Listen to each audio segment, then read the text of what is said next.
She had the new washer already picked out. Front loader, $1,100, financing approved, delivery scheduled for that Saturday morning. I was at her house for something else entirely, an expansion tank on a water heater, and while I was writing up the ticket she mentioned, almost as an apology, that the old machine had to go, because the towels came out of it smelling like a wet basement, no matter what she did. Extra detergent, hot water, vinegar, sunlight on the line. Nothing touched it. So I asked if I could look at the thing before the truck came on Saturday. 4 minutes later, I was crouched in front of that washer with my finger hooked into a fold of rubber she did not know existed, holding up a black smear for her to see. She canceled the delivery that afternoon. That machine is still in her laundry room, and I still get a call from her every couple of years about something unrelated, and the towels are fine. I have spent 35 years as a master plumber. Washing machines sit right on the edge of my trade, close enough that I have been called out to a few hundred mystery smells that turned out to start in the laundry room, and far enough that I have no reason to sell you an appliance.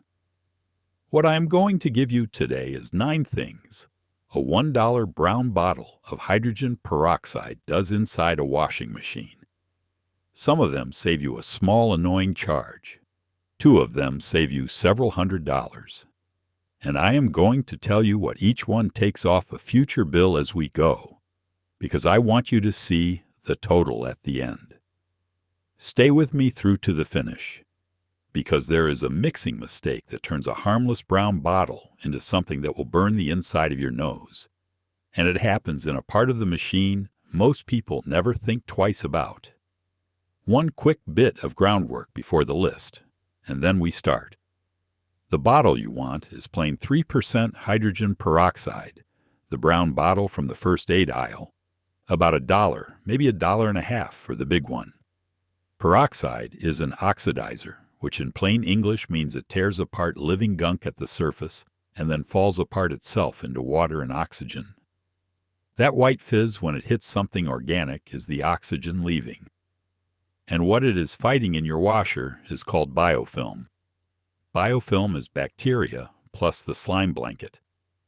The bacteria build over themselves for protection. The same idea as plaque on your teeth. You cannot rinse plaque off a tooth.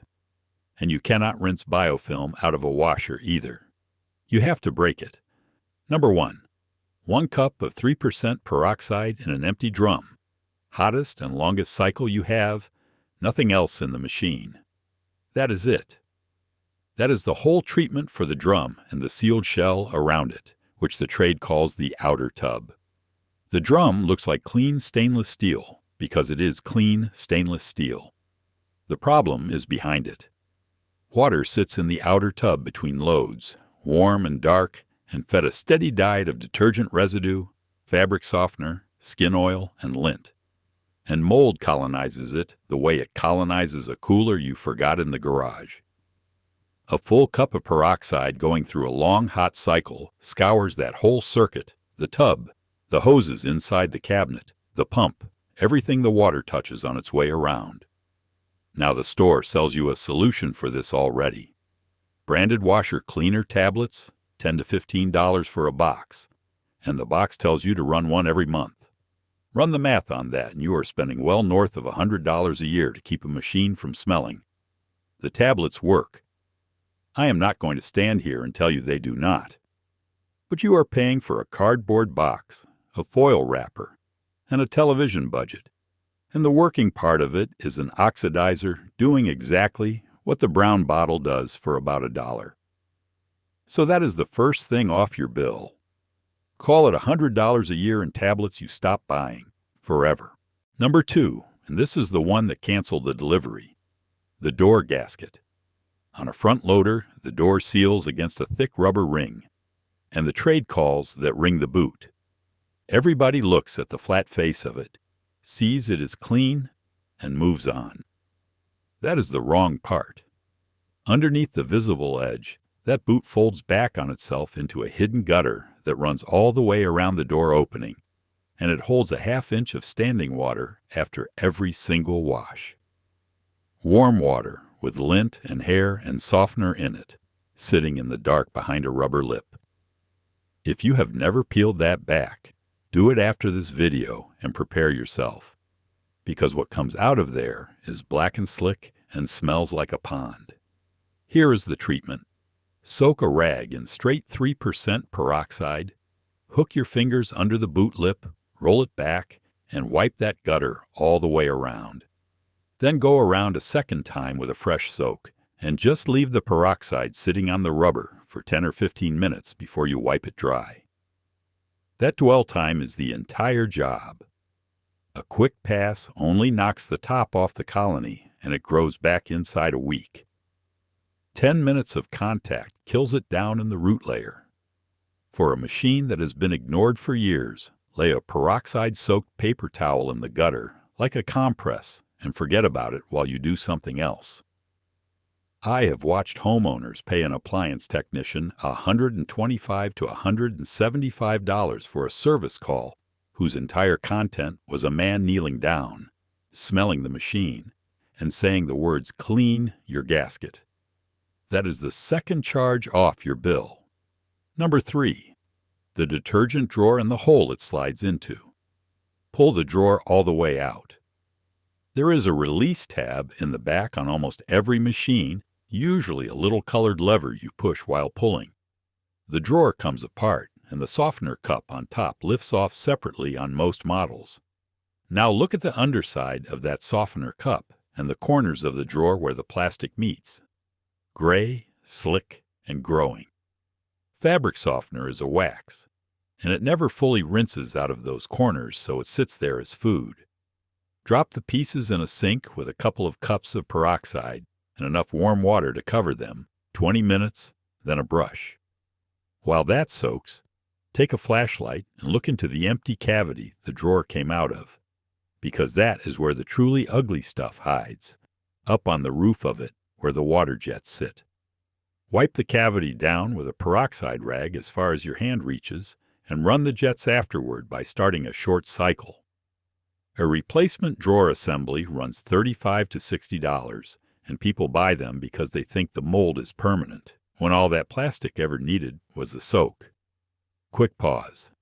I put 50 of these into a book called 50 Easy Plumbing Fixes that will save you $10,000.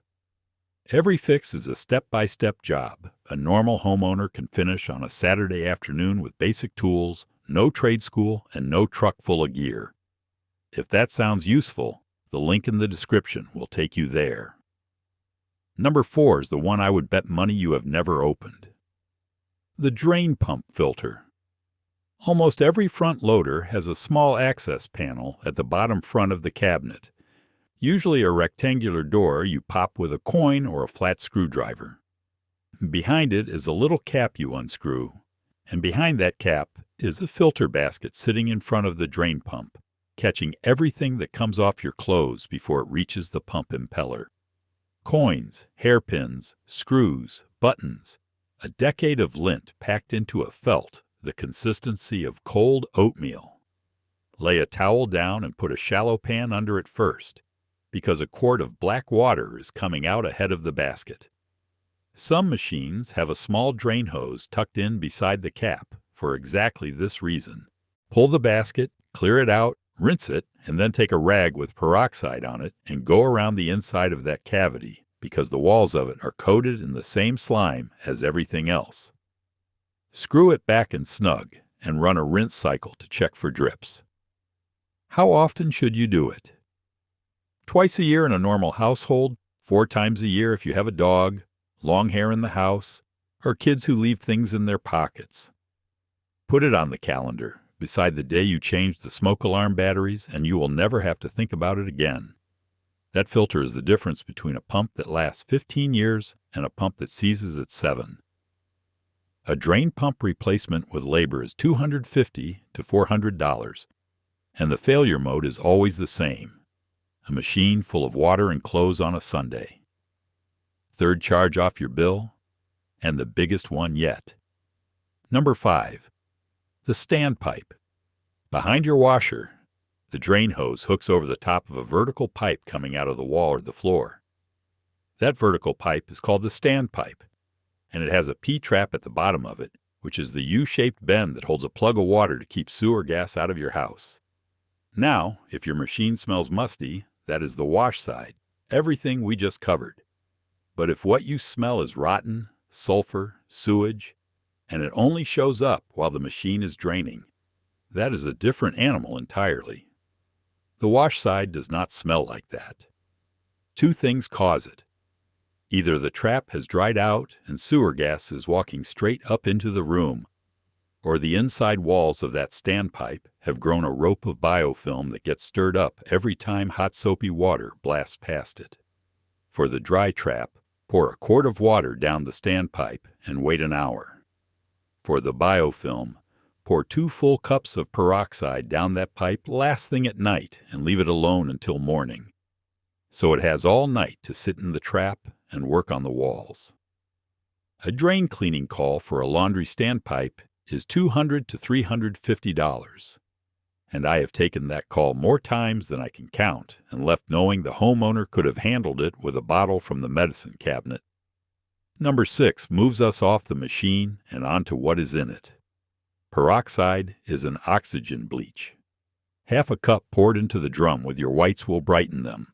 Lift underarm yellowing on shirts, and take the gray out of towels, and it does that without chlorine anywhere in the picture. Oxygen bleach means it whitens by oxidizing the stain instead of stripping color out of everything it touches, which is why it is safe on colors and patterns where chlorine bleach would give you a pink shirt with a white cloud on the shoulder. It is gentler on fibers, too. Chlorine attacks cotton itself, which is why heavily bleached towels go thin and start shedding after a year or two. One thing about how you add it: pour it straight into the drum with the clothes at the start of the wash rather than into the bleach compartment, because that compartment holds it back until a late rinse, by which point the washing is already finished. That is a tub of oxygen bleach powder you stop buying, $8 to $12. And it quietly extends the life of clothes you already own. Number 7, and this one matters enormously, to about a quarter of the homes I work in. If you are on a septic system, peroxide is the right call and chlorine is not. A septic tank is a living thing. The whole design depends on a bacteria colony digesting solids so that only relatively clean liquid moves out to the drain field. Chlorine kills bacteria. That is its entire job, and it does not stop caring about that once it leaves your washer. One bleach load will not hurt anything. But a household running chlorine through the laundry every week, plus the toilet tablets, plus the kitchen, is slowly sterilizing the tank, and a sterile tank stops digesting and starts pushing solids out toward the drain field. Peroxide breaks down into water and oxygen before it ever gets near the tank. There is nothing left of it to kill anything. If you are on septic and you have been dosing chlorine every week for years, this single swap is worth more than everything else on this list, because a drain field that has been fouled with solids is not a repair, it is an excavation, and the bills there start in the thousands. Number 8 is the one that put the words plumbers do not want you to know in the title, so let me be careful and fair about it. Chlorine embrittles rubber. That is basic chemistry, and it happens slowly enough that nobody ever connects the cause to the effect. Every hot bleach cycle stiffens that door boot a little more. The rubber loses its flex, the deep folds stop folding and start creasing, and eventually a crease becomes a split. Then the machine leaks onto the floor during the spin cycle, and the homeowner calls somebody, and that somebody replaces the boot for $150 to $250 with parts and labor on the ticket. I have pulled torn boots off machines that were 7 years old, and I have pulled soft, flexible, perfectly good boots off machines that were 19 years old and still running strong. The difference was almost never the brand. It was what the owner had been pouring through it. Peroxide at 3% is far gentler on that rubber, gentle enough to run monthly for a decade without buying the machine a new gasket. Now, Is there a room somewhere where appliance people are conspiring to keep this quiet? No, nobody is scheming. But gasket replacement is steady, predictable, profitable work that shows up on its own schedule, and there is no meeting where anybody decides to talk homeowners out of it. Quiet incentives do more damage than plots ever do. Number 9 is the least exciting thing on this list, and the only one that actually decides whether any of it worked. Once a month, on a day you will remember. Pick the first Saturday, pick the day your bill comes, pick anything that repeats. 1 cup in the drum, hot cycle. Wipe the gasket gutter. That is 9 minutes of work, and doing it every month costs you less time in a year than one afternoon waiting on a service window. What you are buying is a machine that simply never smells instead of a machine you rescue from smelling 3 times a year. Crack the door and the drawer open between loads so the inside dries out. Keep the detergent dose to about 2 tablespoons because overdosing feeds the biofilm you just killed, and the whole problem stops being a problem. Add it up. $100 a year in tablets, $150 in tech visits, $300 in a drain pump, $250 in a drain call, $200 in a boot, plus a septic system you did not sterilize, against about $12 a year in brown bottles. And well behind all of it, the $1,100 washer nobody had to finance. Before I let you go, the cautions, and take these seriously. 3% only. The salon and food-grade bottles you see online at higher strengths will burn skin on contact and will chew up the same rubber you are trying to protect. Never run peroxide and bleach in the same cycle, and do not chase one with the other. Rinse the machine in between. And this is the one I teased at the top, so hear it clearly. Never mix peroxide and vinegar together in a closed dispenser cup. People do this because both are on the internet as natural cleaners and it seems logical to combine them. What you get is peracetic acid, and in a sealed little plastic cup it concentrates into a genuine respiratory and skin irritant. Use one or the other in separate cycles and stop reading recipes that tell you otherwise. One last piece of value before we finish. That brown bottle is brown for a reason. Light breaks peroxide down into ordinary water, which means a bottle sitting under a sunny window has been quietly turning into nothing while you assumed it was working. Keep it capped in a dark cupboard and write the date on the cap the day you open it, because 6 months after opening it is past its useful life. Want to know if a bottle still has anything left in it? Pour a little into a sink drain. If it foams up white, it is alive. If it just sits there like tap water, that is what it has become, and you have been cleaning your washer with water. One last thing. I wrote 50 easy plumbing fixes that will save you $10,000 so you can tell a fair quote from a padded one before you sign it. That is thousands kept in your pocket over the life of the house. The link in the description has it. And subscribe to the Mark Silverbridge channel for more honest plumbing that keeps your money where it belongs.